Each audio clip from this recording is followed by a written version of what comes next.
Namaste, Hari Om. Today's video is about mental health and yoga. Today is 10th of October, World Mental Health Day. It is an international day for global mental health awareness and education. In my Yoga Day video, I had explained that how yoga practice is related to mental well-being and how it can benefit mental well-being. So today let's discuss further about this topic. So let's look at two definitions of yoga. First definition is from Patanjali Yoga Sutra. It says yoga chitta vritti nirodha. Yoga is complete stoppage, complete cessation of modifications of mind. And second definition is from Yoga Vasishtha. Mana prashamano upayaha yoga iti abhidhiyate. So the technique to pacify the mind is yoga.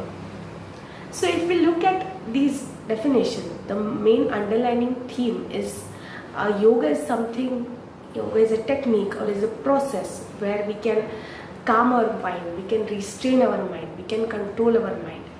And that is the reason that yoga philosophy is also known as Indian psychology, because it deals with the mind. It majorly deals with various aspects of mind. Now let's look at what is mental health.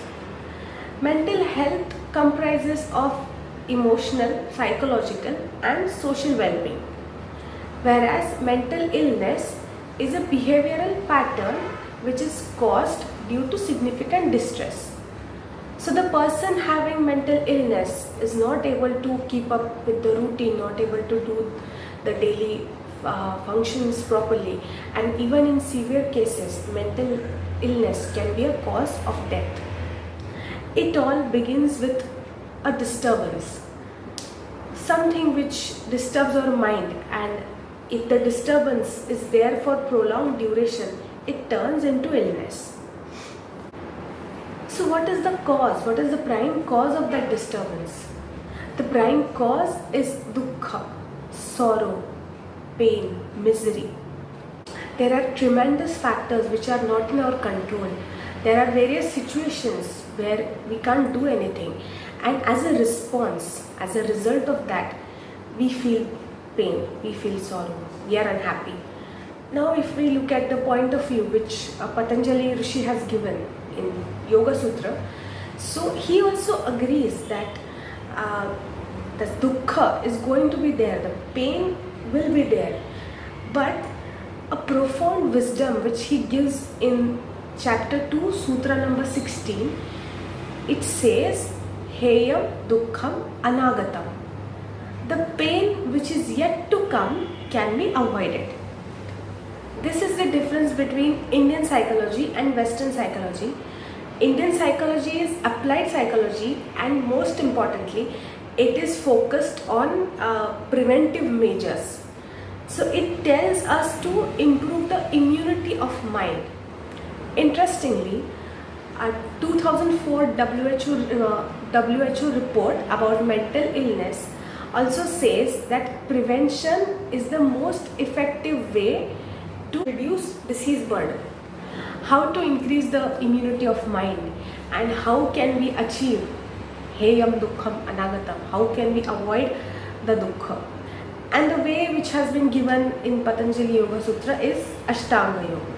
So if you look very closely, if you study properly, if you study the philosophy, we can see that the Ashtanga Yoga, the 8 limbs of yoga, all those, each and every limb is at the end, ultimately it goes to the one aim of chitta vritti nirodha.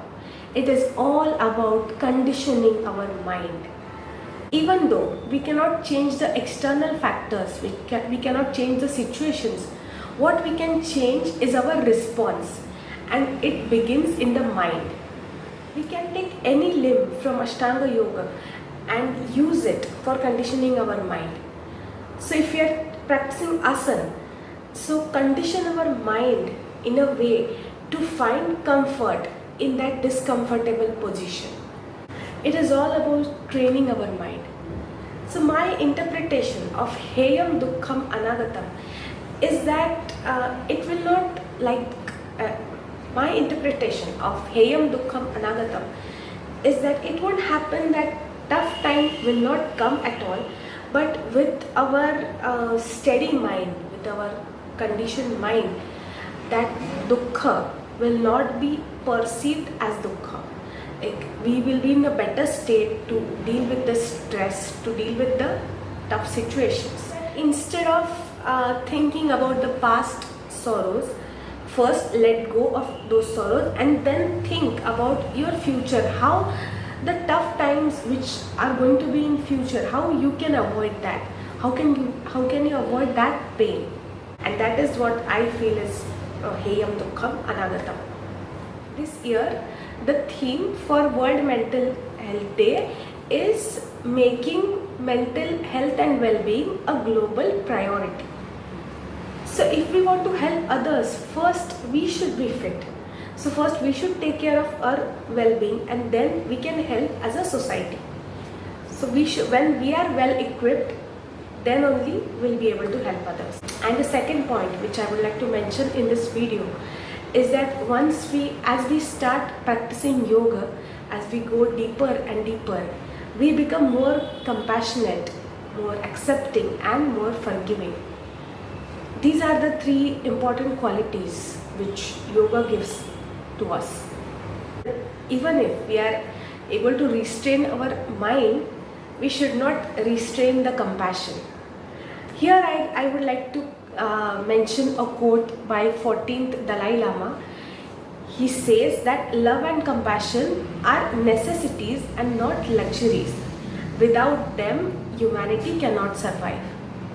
Hence, we should always keep that also in mind, that let the compassion flow, let help others.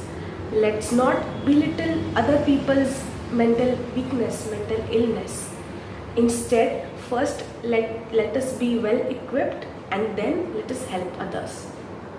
On the occasion of World Mental Health Day, I sincerely pray that let us all be healthy and happy and let no one suffer. Thank you so much for watching this video. Please like, share, comment and subscribe to my channel. Dhanyavad. Hari Om.